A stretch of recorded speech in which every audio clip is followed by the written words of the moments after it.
Hello everybody, and today I'm going to be showing you through the formatting feature part of DQ for Excel. Now this is a really great tool when wanting to format all your data in the same way.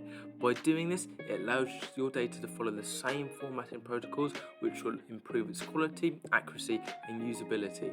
So I'm going to run through a few examples with you today, so let's head over to Excel. Once you're in Excel, all you're going to have to do is press the DQ for Excel up in the ribbon bar. And because we want to use the formatting tool today, we're just going to press format. And we're going to start off with the emails, so let's press email. And then for the inputs, all we're going to do is highlight the information we're wanting to format. And we'll allocate it to this field using this button here. And then all we have to do is press on the output to where we want the formatted email addresses to go. And select this button here. Then just press the format button. Now, as you can see, this will then format your email correctly. What it does is it will go through these emails and see if there are any mistakes there and make the relevant changes. So as you can see for this one, you've got two @ symbols, so it does remove the one. And right here, you can see there's two dots before the .com. And so what it does, it also makes sure that that's correct. So even before I move on to the other examples, you can just see how beneficial this tool is going to be, because just by running this small little test, we're able to get email addresses which are now usable.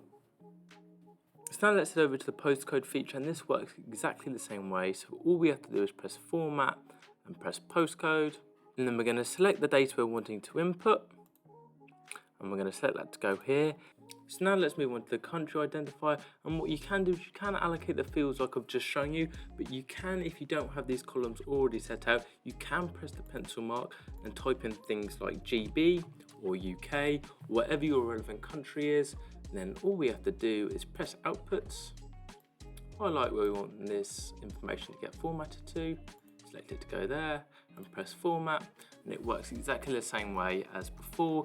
It makes it in a format which is usable, it puts the spaces in where required, it removes any extra characters that shouldn't be there, and it puts it in a format that you can actually use.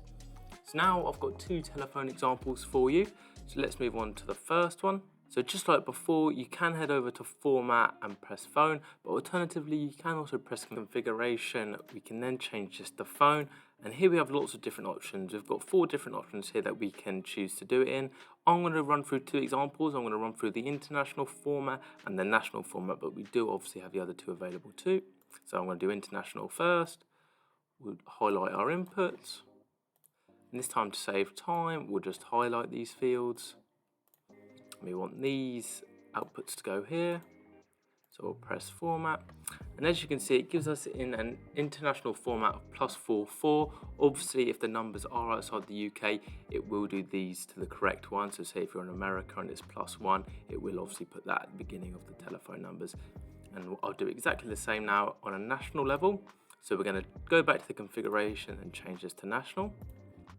We're going to highlight this input data, and we're going to want to replace what's already here, so we'll just press that button and it will update it automatically, and we'll do exactly the same here.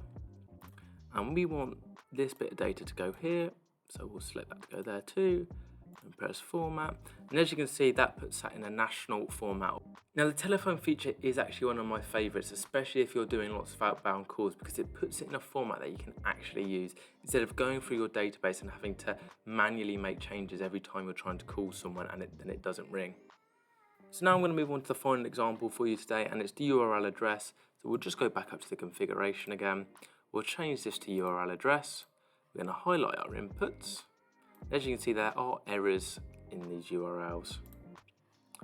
And we're going to select the URL prefix to go here. And then for the outputs, you want them to go here. And I'll press format now. And as you can see, it gives us the URLs in the correct format. It removes the issues in the URL and also puts the prefix ahead of it.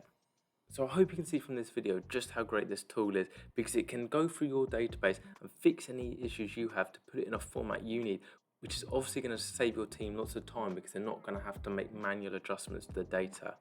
Now, if you wanted to try these features out for yourself, all you have to do is head over to the DQ for Excel website and press download in the top right hand corner. There you'll get 1000 free credits to get started. Alternatively, if you have any questions, please leave them in the comment section below and I'll get back to you as soon as possible. Thank you.